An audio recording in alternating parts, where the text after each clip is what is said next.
So I recently went on a little trip for 3 days to Niagara Falls, and this is the camera that I exclusively used to shoot, and I am absolutely impressed with it. It is such a good camera. It has the same size sensor as the bigger camera G15 and Nikon P7700, I believe. And it's similar to the P330 from Nikon. There are a few differences. The Nikon actually has a 920 dot screen, and this has a 460. This one is a touch screen, and originally I was not pleased with that because I don't really like touchscreens, but this is not even close to the 320 HS touchscreen. This has a full set of buttons just like the S100, so you can use the buttons and never use the touchscreen if you want, but the touch actually works very well. I would say it almost works as well as something like an iPhone. And you can touch to select the focusing frame similar to the iPhone, and you can navigate through all the menus with touch. You can do just about everything with touch, and it works. It's very responsive. It works very well. So I was extremely impressed with that. And like I said, there's a full set of buttons as well, so you can just exclusively use the hard buttons if you want to. But best of all is the actual image quality. So the image quality, like I said, the sensor is the same size as the G15 sensor, and of course it's a much smaller camera. So having a sensor like that and a much smaller camera is very nice. And the build quality is fantastic. The image quality, I would say, is very, very close to the G15. The only difference is this has an f2 lens. The G15 has an f1.8 lens, I believe. So the quality is very similar. And this has all the same stuff. Digic 5, 12 megapixel, 5 times optical zoom, and I can also say that when you zoom in the full amount, the full 5 times, the images stay very, very sharp. And even low light performance is very, very solid.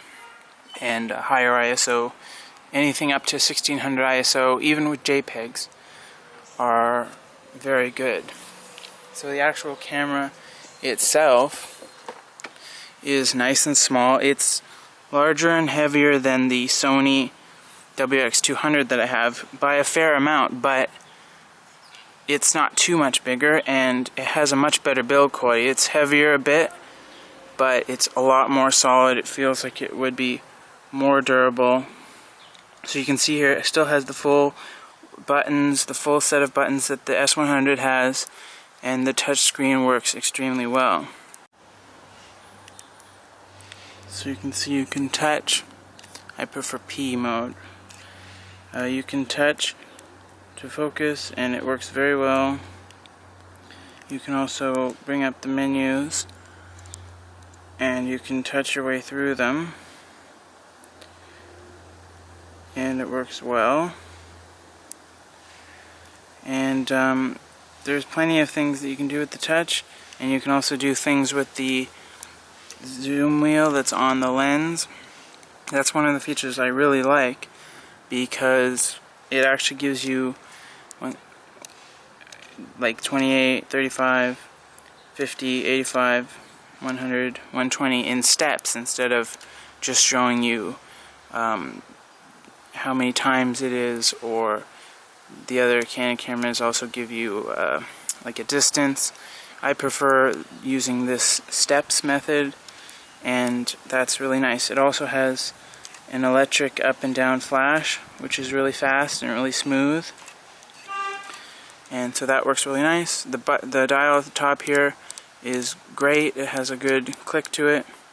The button is a little bit close to this, so sometimes it doesn't feel that great to press, but it's easy to get used to. And then the top shutter button is nice and wide, just like the G15 button. It might actually be a little wider than the G15 button. And you've still got the zoom jog thing here, so you can do the traditional distance zoom as well if you want to do that. So there's a bunch of images I took. Some of them are going to be up on my blog shortly and up on my Flickr shortly, so if you want to look there. But I was extremely impressed with the image quality throughout the entire trip, and I definitely recommend it. But I would also have a look at the Nikon P330, because like I said, I believe the P330 is very similar, except it has the 922 dot screen, which is a lot higher than this, and it has, I believe, a 1.8 lens, and this has a f2 lens. So you want to have a look at the Nikon P330 as well, but I would definitely recommend this for sure.